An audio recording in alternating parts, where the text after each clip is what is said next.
Masak ikan sama cumi, jemput kiriman, dan lanjut jualan sampai tengah malam. Assalamualaikum, halo guys. Jadi ini pagi-pagi kita mau keluar. Tunggu ikan depan rumah. Jadi guys, di kampungku ini ikannya itu tidak perlu kita pergi cari di pasar, karena di sini pasarnya cuma hari Senin.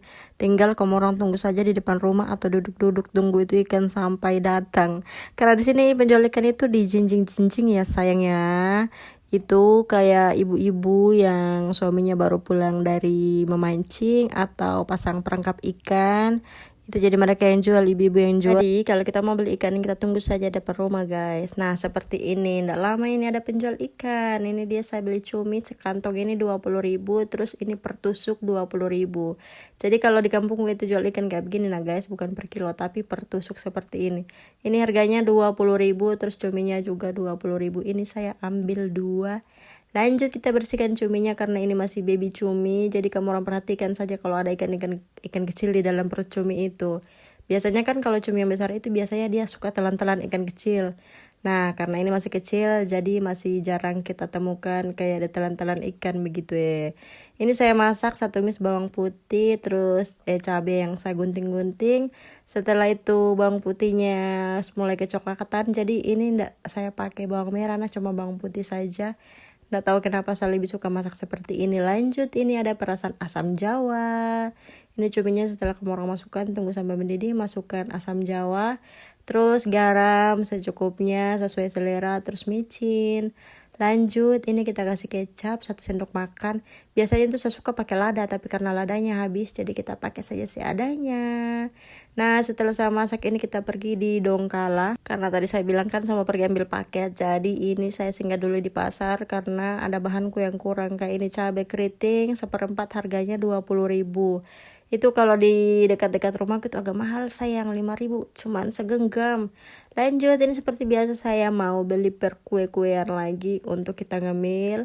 Sebelum itu kapalnya datang biasanya saya menunggu hampir setengah jam begitu ya sampai kapalnya datang. Menurutku saya tuh lebih baik saya menunggu daripada saya ketinggalan, karena kalau ketinggalan itu nanti malam lagi baru bisa ambil paketnya.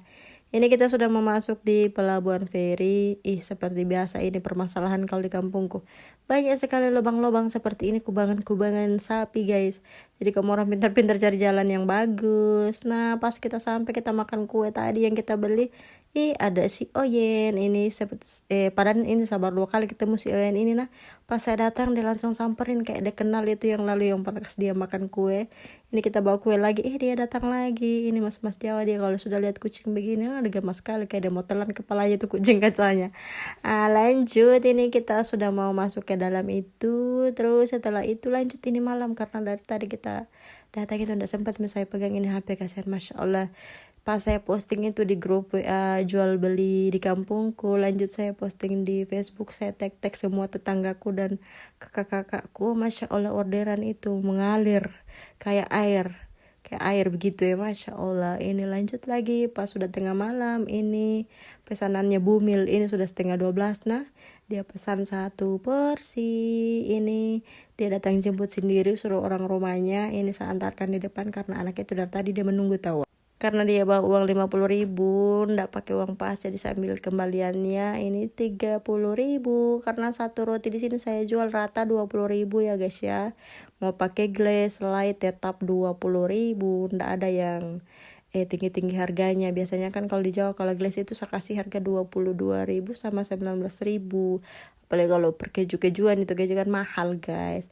Nah ini karena saya lewat tadi dari ruang tamu tidak sesuai yang saya mau. Itu apalagi stol tidak simetris, jadi saya kasih pindah dulu. Lanjut ini saya ke dapur. Ini pak suami dia mau bikin sate karena kelaparan tengah malam guys. Ini kokiku kelaparan, jadi pas dia sudah gemetar dia bakar mie, kasihan sisaan sate. Lanjut saya juga mau makan ayam geprek. Ini sisa-sisa jualannya kita kalau sudah tengah malam begini, mulai kita cari-cari makanan karena kita mau ngemil. Sebenarnya dia mau ngemil tapi karena nggak ada cemilan kita makan makanan berat begini, tapi nggak pakai nasi ya guys ya. Ini pak suami dia bikinkan saya ayam geprek 1, terus dia juga mau makan sate. Biasanya kalau kita belum mengantuk tengah malam begini, kita cari makanan yang bisa dimakan di dapur, ada apa saja. Karena saya itu bukan ndak suka deh, kayak saya ndak mau itu stok kayak cemilan, karena saya takut biasanya kalau tengah malam gitu ada saja sama makan. Karena saya ada riwayat turunan gula, jadi saya paling jarang atau hampir tidak pernah itu saya stok makanan atau cemilan dalam kulkas, karena saya takut ngemil-ngemil tengah malam yang manis-manis begitu ya. Jadi ini kita bikin mie asian sate, ini dia pakai sate sisaan yang yang tidak habis tusuk tadi sore begitu ya. Lanjut ini ada juga ayam geprek, dan ini masih ada terigu, bisa 1 porsi lagi. Terus minyaknya juga ini masih bisa 1 porsi guys. Jadi saya mau bikin mie ayam geprek ini. Kalau saya mengeluh kayak lapar gitu, langsung dia gercep bikinkan. Nah ini dia mulai kelihatan sudah golden brown di ini, tidak lama lagi kita mau angkat.